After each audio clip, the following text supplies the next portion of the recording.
Hey everybody, Chris Lindsay here, and you're listening to Pitch List. Join us on a deep dive into the heart of what makes writing songs and making music so magical. Let's find out what makes songwriters tick, and along the way, remember why we love music. Welcome to Pitch List.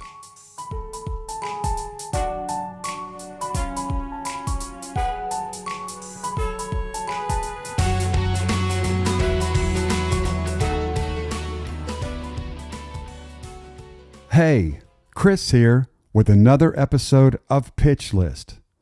Well, summer is heating up, and thank the Lord, Music Row is coming back to life. Our guest today shot onto the scene several years back with a fresh, innovative mix of hillbilly and hip-hop. It's hard to reinvent the wheel, and country music is particularly prone to derivative and or tired music styles. That's where this guy came in. He's blazed a new trail with his writing and with his artistry, and the town is better for it. Here's Hardy. Good morning.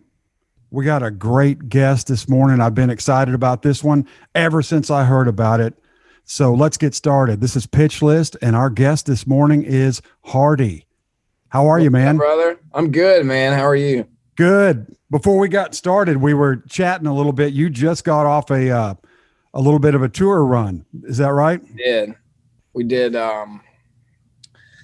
let's see. We did Austin, Texas to Midland, Texas to Nacogdoches, Texas to Houston to Tulsa to Athens, Georgia to Charlotte, North Carolina to Greenville, South Carolina and back to Nashville. That is awesome. Now, is that your first run since the pandemic? No, we've been touring for like 2 months. Wow. I feel like, I don't know why, but I feel like we were some of the first people to go back. But I mean, the second that Georgia and Florida opened, I was ready to go. So we went for it. Well, that's awesome. Yeah, I didn't know anybody. You must be one of the first ones back. I really think that we were. I mean, I was like, let's go tear it up, dude. So let's talk about, man, let's go back. I remember when I first became aware of you, I did not know this though. So you went to MTSU, is that correct? Yes, correct. So were you in the music business program, or what program were you in out there? Yeah, I was. I technically was in songwriting, but, and I talk about this a lot in interviews, but really, I mean, it was a songwriting major. But it was just a music business major. There were two little songwriting classes, but everything else, it was all music business, if that makes sense. No, it does. My son Truman just graduated from MTSU with the same degree this last year. So yeah, you got a lot of engineering, publishing, just a pretty good overview of the whole business. Totally. Yep. And the songwriting part, when I was there, kind of not underwhelmingly, but that was the least important part of the entire process to me. You know what I mean? Like the songwriting class itself, but I found the other stuff to be like super, super valuable. And yeah, I feel like I went into the industry knowing a lot more than I did, a few years before. Oh, absolutely. And the people, the graduates from MTSU and Belmont, man, it's invaluable what you learn. Because without that, I know, most people come to town not really knowing, you need a pretty good education, when you first get here. Yeah, totally. So, and then the second thing I wanted to ask you about, just going back a little bit, and pretty soon we're going to get in, we're a songwriting podcast, so we're going to jump into that pretty quick. But I do want to talk about, I know I first heard about you through Dennis Batosky. Mm-hmm. And he, you had a meteoric rise in Nashville, right? I mean, as far as when I heard of you, now you may have been grinding it a little bit before your name got out, but man, you're an unusual case. You just came in smoking. When thank you. And, from the time I got my first hit, it's all happened really, really fast. Before that, I had nothing. I didn't even have like an inkling of one. I had nothing.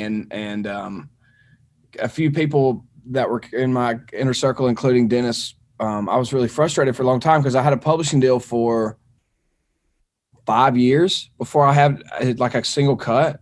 Okay. 4 or 5 years. All right. And Dennis and a couple other people were like, dude, you're going to get one and then you're going to get 100. And that's just kind of how it goes. And I didn't believe them at the time. I mean, at the time I just wanted one, and, but that's kind of exactly how it happened, man. So I appreciate it. It's been a pretty crazy few years. Well, I wonder if it's because you kind of have your own thing. So it takes a little while for the music business to be ready for that, especially you were kind of ahead of a curve. That's how I see it. And then when it does work, then you're kind of driving the whole thing. I mean, I think that's exactly what happened. And man, I'm sure you've heard it a billion times, but your songs are amazing, man. Really, really great. I think your nouns, furniture that you use is just incredible. And it's like a lesson in country songwriting, man. I appreciate it. Who are your influences when you were growing up? Who did you like as artists or writers or both? So I didn't listen to country music at all until I was like 17 years old. I grew up country. I grew up in, Mississippi and just grew up in all like just a straight American country boy and did all, I just was that kid, but I always loved rock and roll. And so I never really cared for country. So growing up, my biggest influences were Soundgarden and Stone Temple Pilots and Pink Floyd. And then a little bit later, I mean, I very shamelessly admit I was a huge Nickelback fan when they were when they peaked. Their melodies and everything were incredible. They had hits. They had hit songs. They took a lot of crap later, but man, those were giant hits. Massive. And they're great. I listened to them today and I'm like, God, what a hit. If something like this came out now, it would still be a hit. So all that being said, I didn't really get into the lyrics of anything because rock and I never really care or it wasn't about the lyrics and then kind of simultaneously Eric Church had been out and kind of was really starting to come into his own, and at the same time my dad was introducing me to John Prine, and those were the first two artists that I feel like I really started paying attention to lyrics and the craft of songwriting. And I became like obsessed with that. And I will also say, and I've said this before, Paisley drew a pretty big attention to my ear because of how different his writing was. Like I think in a way his was very game changing, or at least something that nobody had ever done. His voice was in a way that nobody had ever done before. And, anyway, so those were my influences growing up, and that was it until I moved to town, and then I kind of started to be influenced more by songwriters than I was, the actual artist, because I realized those were the people who were really writing half of the songs that I was in love with, Yeah, yeah, and I know I've heard this story a lot. I could name a lot of names, but basically, it's someone who grew up in the country, who's very country as far as lifestyle, but maybe like, my wife Amy's that way. She's a huge Metallica fan, but she grew up in a little town in Alabama, and she knows all about being country. It's not just what music you listen to. And then what's great is you bring that sensibility with you, and that sort of forms what new bit that you can bring to country music, I think that you're exactly right. I think, yeah. I mean, I think that sonically and musically, I mean, you nailed it, and I know how to speak the language and talk about, the writing side of that is the other side of that is the countryside, and I think the marriage of those two things is definitely 100% my sound and kind of what I'm all about. Well, and I think one more thought on it is the fans, the fan base, they're in the same position. You know, especially now, I don't need any younger people. They're not listening to just country. I mean, you might find a guy who is, but they listen to all kinds of music. So your Sure. fans are coming from the same place that you are. So then you're kind of giving them shades of those other things. I think how it works. Let's talk about this. So I'm assuming, but I don't want to assume. I want to ask, when you started writing, like you said, you had 5 years where you kind of writing before you, were you always working toward an artist deal, or did you kind of say, I'm going to write, or how did that work? No, not at all. So when I graduated MTSU, I had in my head that I wanted to be an artist for like 1 second. And then I signed my first publishing deal with Dennis McCoskey. And after like a month of writing, I was like, dude, I don't ever want to be an artist. This is awesome. And just like, was like, you know how it is. I get to write a song every day and then go do whatever you want. And so I gave up on it really quick. And it wasn't until years later, that would have been in 2014. And I say years, it wasn't until 2018 that I decided to do it.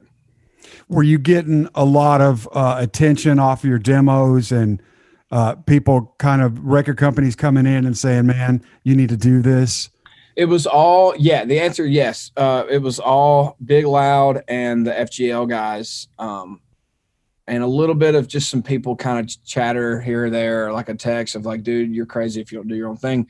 But really and truly, it was at that point, it was like early 2018, and Up Down was like on its rise. And I remember Tyler Hubbard. I had been out on the road with them with FGL writing a lot, and Tyler was like, kind of pulled me aside, or he told me to come up to his bus. And I just went over there, and he was like, basically like, dude, you're an idiot if you don't try to do this. And cause I had been saying, I don't really want to do it. And then to follow up with that, or to even further, I was in Nashville. Got off the road with FGL, and like Joey Moy has always been my favorite producer ever. And I didn't know him really. And I was like, woke up one day and I had he called me. It was a number I didn't know, and I answered it, and he was like, hey, this is Joey Moy. And I just wanted you to know that I don't know what your plans are on being an artist, but like I've heard your demos and I've heard your songs, and I just wanted you to know that if you ever wanted to cut a record, I would cut a record on you tomorrow if you really wanted to do it. And I was just like, man. And that was like kind of the moment where I was like, and I had just got done reading The Alchemist. I know. Yep. That's a great book. Talks about like omens and opportunities and stuff like that. And so I was like, okay, this is all happening for the same reason. And this opportunity is being presented to me for me to say yes, because it's presented itself to me about 5 times now. Mm-hmm. And I keep saying no, and I need to say yes.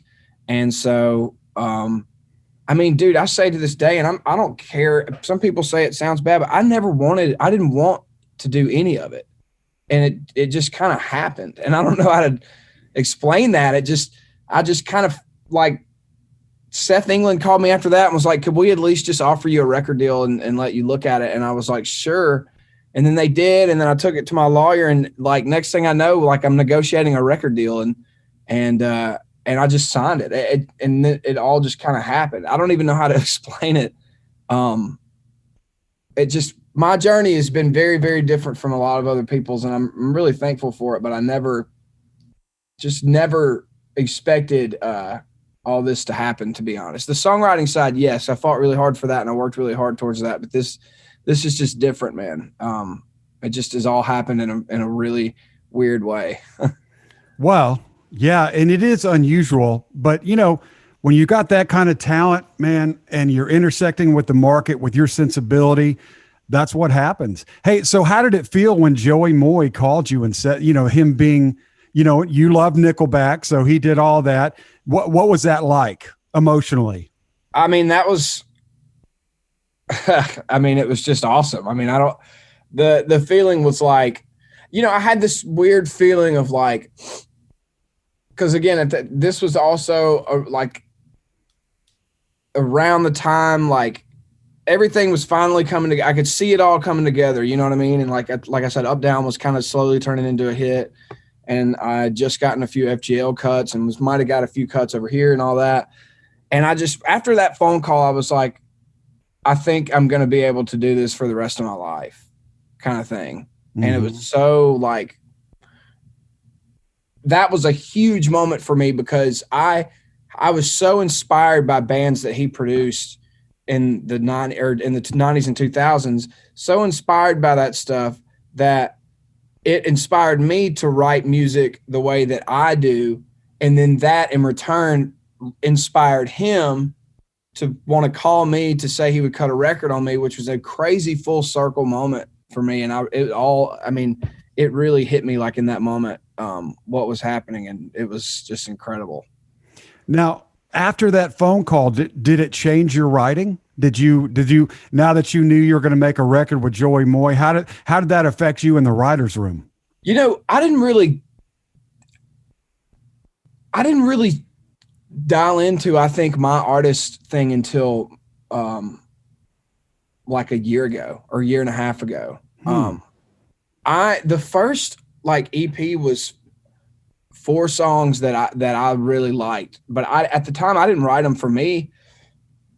They were just songs I had written that were the most me. Like I didn't write them for me, And then the second one, second EP was kind of similar. It was just songs that I had written, and I was like, I think I could cut something like that. Mm-hmm. And then we put out Hicks Tape, which a lot of those songs were super old songs that were like just jams that I was like, these need to be out.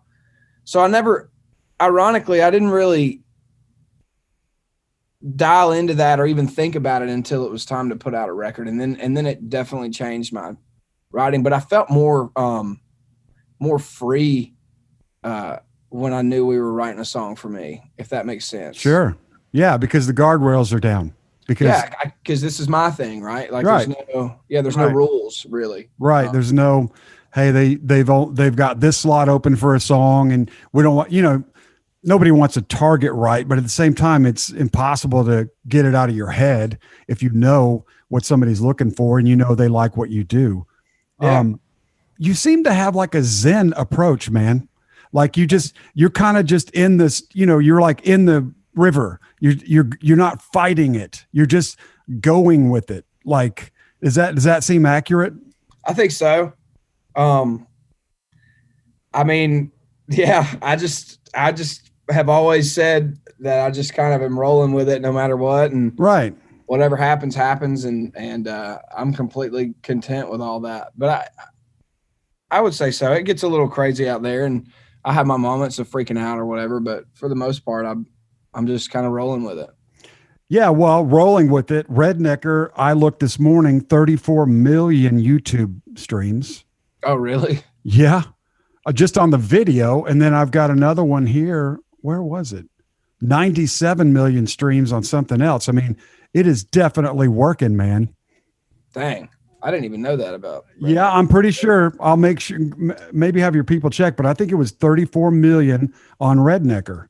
I know it went platinum like a month ago, and I was kind of surprised. And I know that now, like all the streams and stuff have to do with that, like the consumption. But I didn't know that it had streams like that. That's insane. That's awesome. It is crazy. Well, it's so good. Hey, do you ever now get in a room and write songs particularly for someone else to pitch? All the time. I'm gonna go do that today, probably. Wow. Yeah, I mean, I have in my head, and you never know if a song or an idea comes out and it's like, that's me, then I would hold it. But I kind of have in my head when I'm going to be conscious of writing for my next record. And until then, I'm just a songwriter. I love it. First. So that's right. Yeah. Well, for right now, that's exactly what's going on. And we say it on our podcast all the time, but the songs are the fuel for the business. An artist can't be an artist without the material, right? It's just not going to work. Yeah, of course. And then someone like you is a great songwriter, then you can kind of control your destiny. And it's amazing. That's why it's all working. Thanks for listening, everybody. Pitch List will be right back.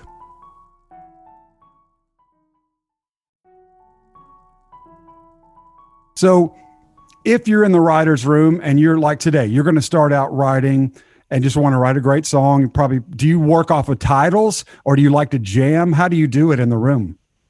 I'm a title guy for sure.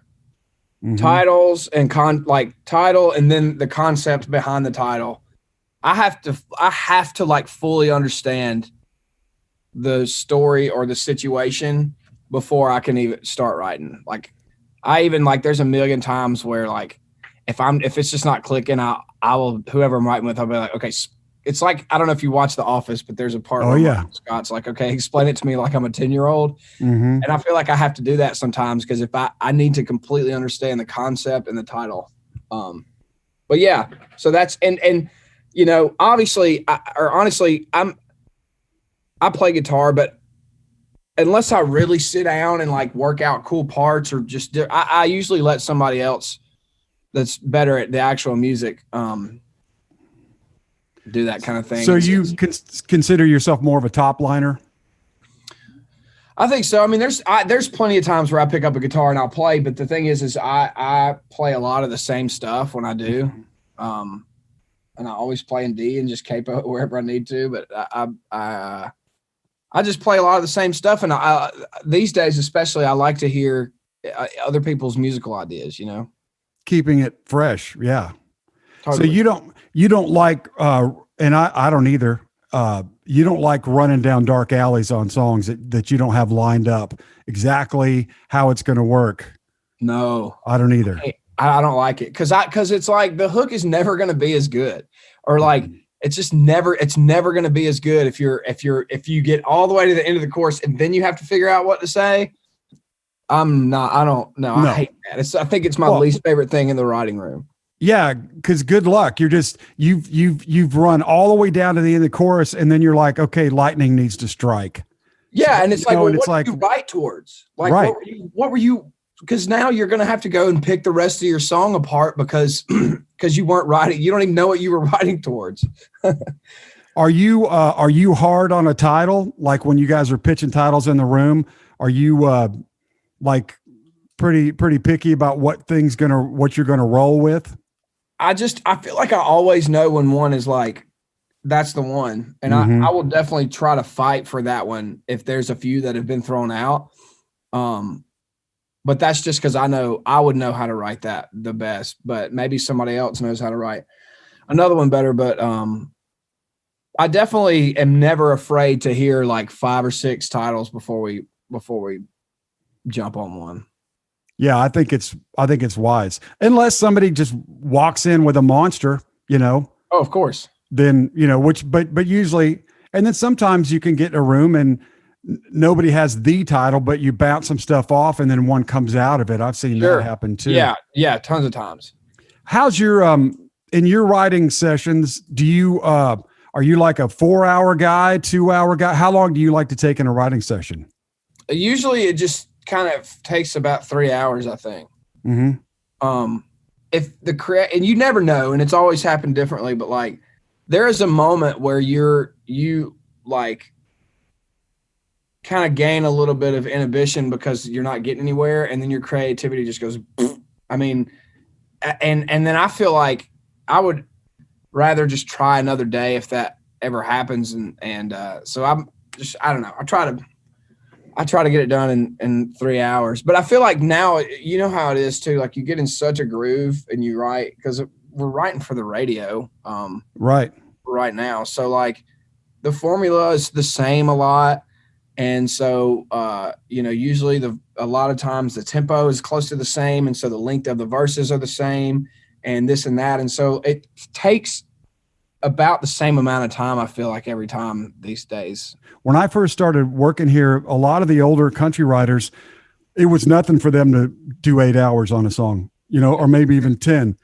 And I remember when the first writing session I had with a real country songwriter, I went home to my little apartment and cried because I thought I cannot do this. It was like 10 hours. You know what I mean? And it completely just wasted me. There's that little switch that just goes off where your brain kind of just goes, I don't think it's going to work. And then it's just, you can bang on it for a while more, but somebody told me that he or she, I can't remember who said it, saw a study that somebody did that creativity, like your actual brain chemicals that are creativity and that inhibition cannot exist or transmit at the same time, which I thought was really interesting. So expand on that. I'm not sure I know what you're saying. So if you are sitting there and having a lack of confidence, it is chemically impossible for you to be truly creative. Mm-hmm. And I think there's a moment even where hit songwriters lose that in the room. You know what I mean? Mm-hmm. Because if you're like, okay, well, this song obviously sucks and nobody likes it, but we're all going to pretend that it's good, and everybody's confidence starts going down, and everybody becomes less and less creative, and the odds of a huge creative moment happening in that room that day is like not going to happen. I don't think I've ever seen it happen. What's the cure for that?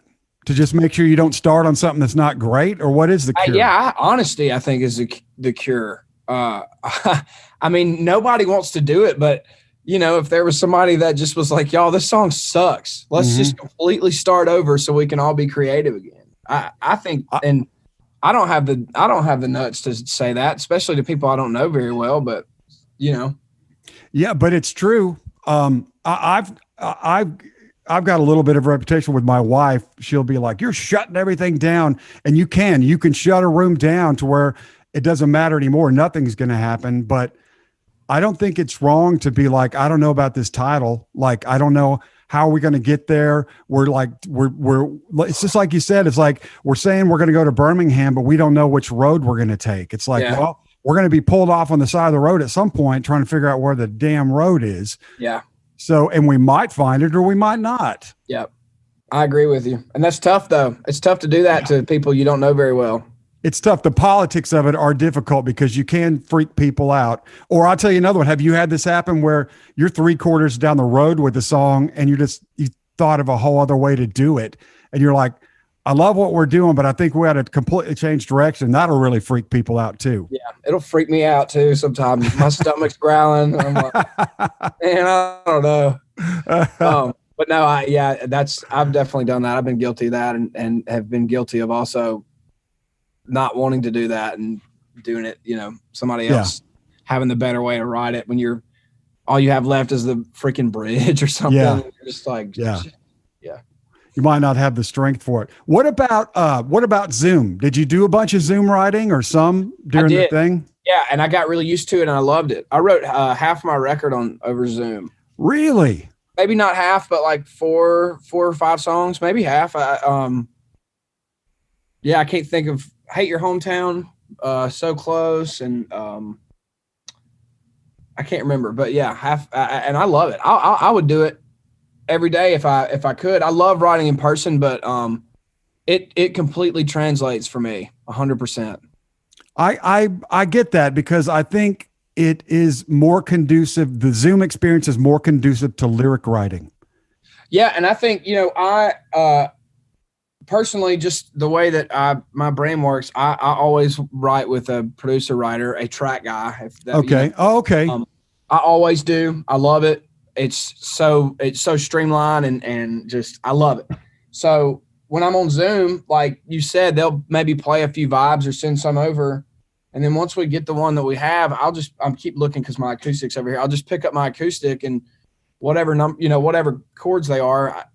Then at that point, we're not maybe jamming as much on Zoom, but more like you said of just playing the chords over the lyric and the phrasing, and then recording that, you know, along the way, like on my phone, and then at the end of the day, they will just send me the track, and I have like my deal here, and I'll just knock out a vocal. But I love it, man. I think Zoom is like the future for guys that want to live in Humphreys County and have 100 acres and, you know, whatever, have a dentist appointment at 2:00 and stuff like that. I think it's great. Yeah. Well, and you could be anywhere. I mean, you could be in Alaska, all you need is Wi-Fi. You can go on vacation. Dude, I was on the road and I wrote via Zoom from my phone the other day, and it was awesome. Just sitting in the back lounge, like hanging out. So you think you'll be doing more of that? Obviously, you did half your record that way. Yes. And, to be honest, I don't like today. My right is in town, and I'm not going to be the guy that's like, I'm putting my foot down and I'm going to Zoom and stay at my house today. Like, I'm going to go wherever they need me. But if there's ever a time where I feel like I have stuff going on, like today, like I'm going to drive into town a little bit and write. But like if I had a podcast at 10:30 or something and it was going to go over a little bit and I didn't want to waste the people's time, like I might Zoom in today. You know what I mean? Right. Yeah. It gives you options. Totally. As opposed to just canceling, Right. Yeah. Especially that's right. That's right. How many, when you're in writer mode, okay, how many days a week do you write? Well, like last year I wrote every day. Wow. Every weekday. So, wow. During COVID. But right now, realistically 2 days, because we're on the road for forever. But realistically 2 days a week. Wow. Okay. Well, then that keeps your batteries pretty full for ideas and stuff, right? Yeah, I think so. And I just have to try to be conscious of writing that stuff down out on the road if I think of something. Mm-hmm. Well, let's talk one more thing. I want to talk. We always try to talk about the struggle. So you said you signed with Dennis, and you had 4 or 5 years, right, before you had a cut or a single, right? Right. And now, okay, so let's talk about that. You sort of glanced on it, but so were there times when you really were discouraged? Yes, I was almost, you could say, more frustrated than discouraged. Okay.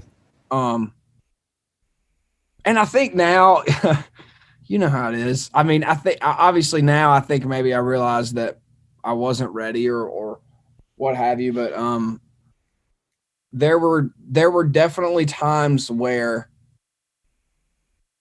there was a time, the last year of my first publishing deal, where I truly was, and I even go back and listen, and I still believe I was writing some really good stuff, and just crickets, dude, just nothing. Yeah. I would get holds, but I mean, nothing.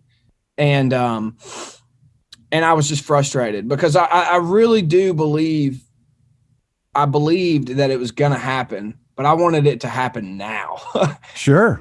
Sure. Oh, yeah. So I was so freaking just like, when's it going to happen? And this and that. Mm-hmm. But, yeah, my whole first deal, I had nothing. And then since then I've gotten cuts off of my first deal, but, I mean, just absolute crickets. It was kind of crazy. I was very frustrated.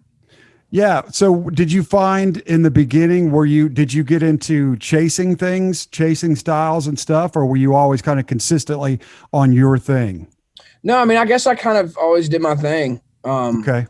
I feel like there's like a few different ways, like there's a rock thing and there's a really country thing. And, I have like a R&B thing and kind of a hip hop thing. And I don't know, I had like 4 or 5 things that I felt like I did well or do well.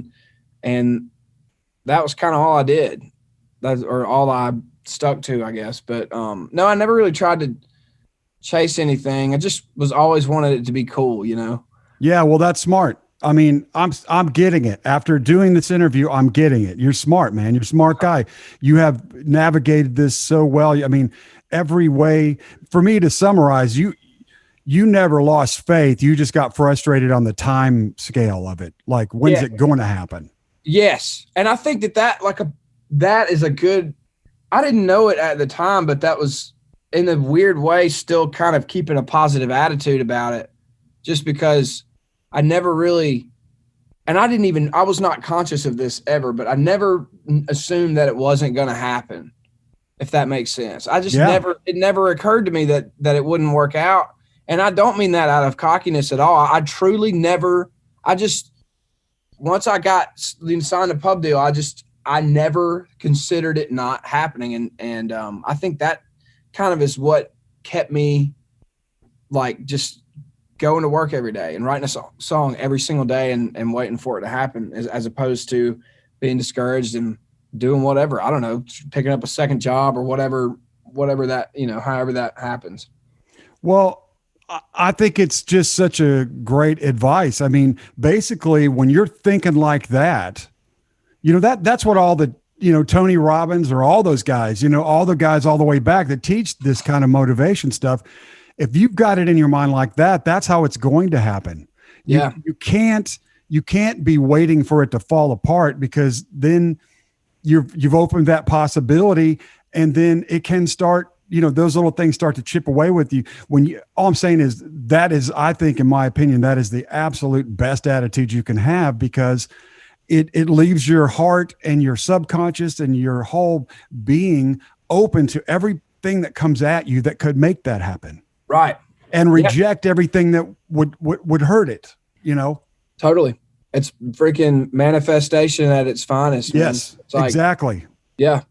And not to mention, when you have that mindset going from A to B, as far as time, no matter where you're at A, you will be better at B, In addition, you get better, because I think a lot of what people call talent is really just busting your ass and working hard.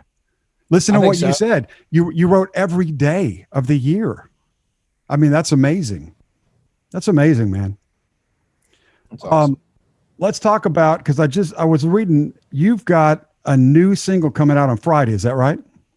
I'm doing something a little bit different, but yes, I'm putting a song, not necessarily a single. Okay, gotcha. Tell us about it. It's I guess I can talk about this now. I've announced it. It's a song, you probably know it. It's called Blurry. And it's a cover of a rock and roll song that came out, I believe, in 99 or 2000 by Puddle of Mud. And it's a massive hit. It was even a pop hit for them. And it was massive. And I just,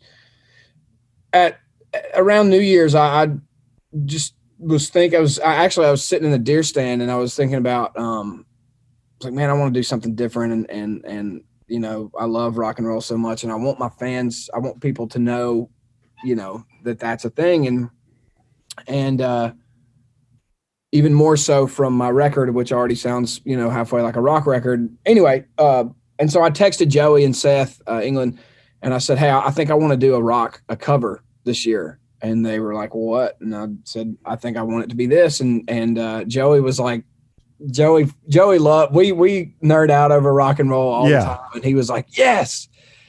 And so we, like a few weeks later, went in and cut it. And it's just awesome, man. And I'm excited for people to hear it. It's different. And I kind of turn on my rock and roll voice a little bit more and sing with a little more power and a little more, I guess, range or whatever. And dude, it rocks. I mean, I think it rocks harder than the original, which I'm stoked about. I think it's going to be cool. Awesome. What a great move too. You adding something a little bit different, add some excitement. Tell me about working with Joey. How do y'all work? I know does he build tracks, or do you guys go in with live guys, or a combination, or how does it work? So we cut a skeleton in the studio. And Joey's big thing is that he comps. He keeps every single take and comps the crap out of everything, dude.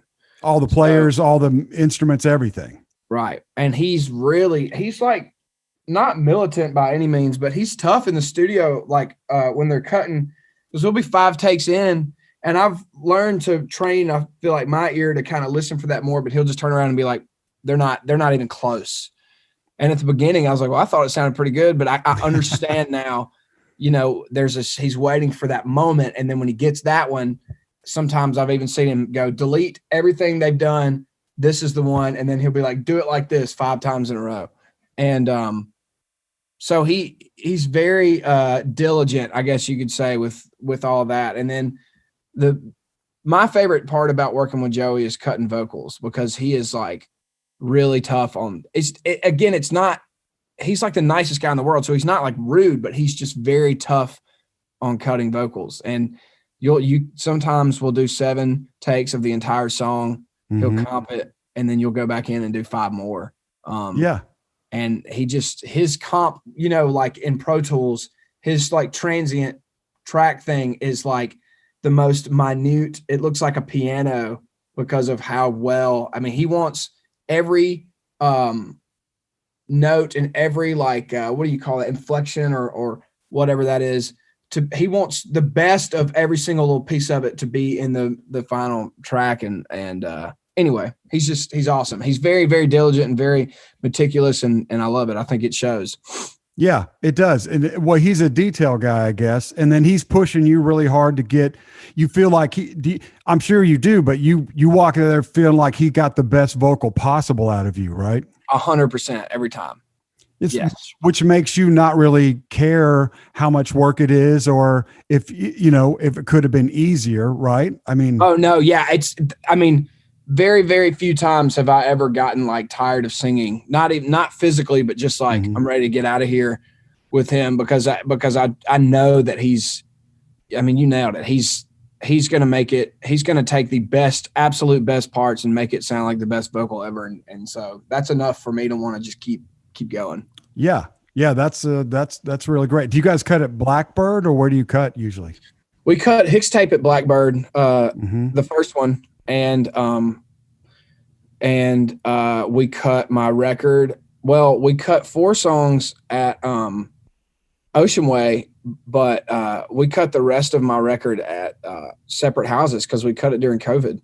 But yeah, I think Ocean Way that's because it's right across the street from Big Loud, and it's just a great room. So it's an incredible room. And so Blackbird, look, nothing against Blackbird. It's one of the best studios in the world. And as far as a complex and the instruments that John has and the gear, it cannot be beat. But there is a magic in that Ocean Way A room, without a doubt, for the drums and just in general. I agree. I think it's magical. I have one more question for you, man, then I'll let you go. I know you got a writing session. Oh, good. I had a co-writer in early this morning. I was giving some files to, and I said, hey, I'm doing my podcast with Hardy. You got one question for him? And he goes, yeah. I've never asked this question. What was your first, this was his question. What was your first big purchase after you got your first big royalty check? No doubt. It was my truck. Right on. Yeah. I was driving this freaking Chevy that was like my dad bought in like 2004. And we traded vehicles when he moved up here. And it was it's the classic songwriter story. It was falling apart, dude. Yeah. And, I had to keep a Bluetooth speaker because my speakers are blown out, but I can't not listen to music when I drive down the road. And so, I got a business manager and all that. And I had 2 hits come in around the same time. And so it was enough to, my business manager was like, if you're going to get a truck, get the one that you've always wanted. Yeah. So I did. And I love it, dude. I love it to this day. That's awesome, man. So you're still driving it. Yeah. And it's had a few boo-boos that I'm getting fixed pretty soon, but man, as long as it stays in good shape, I don't put a ton of miles on it just because I'm on the road so much. Yeah. And so I'll probably have it for a long time, man. I love it, man.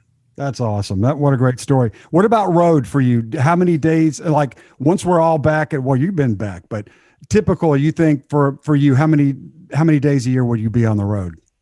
This is going to be the busiest touring year I've ever had. Yeah. This summer we have a I'm going to be dead by the end of this, but we have 19 shows in 21 days. Wow. Well, man, I cannot tell you how much we appreciate you being with us.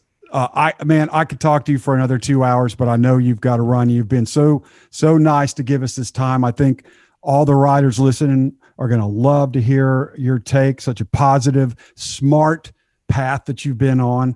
And I want to let everybody know too, that it's called Blurry, but I don't know when this podcast airs. It's probably already going to be out, that everybody's going to really, really want to go hear. I cannot wait to hear it. Awesome. So this is Hardy. You've been listening to Pitch List, and we will see you soon. Thank you so much. Thank you. Thanks for listening to this episode of Pitch List, produced in partnership with the American Songwriter Podcast Network. If you enjoyed today's show, please subscribe to us on Apple Podcast or your preferred listening platform. And if you want, feel free to leave us a 5-star rating and review.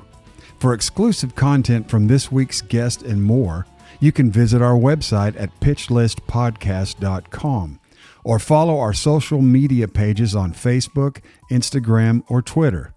To hear songs written and or recorded by today's guest, check out this week's playlist by finding us on Spotify at Pitch List Podcast.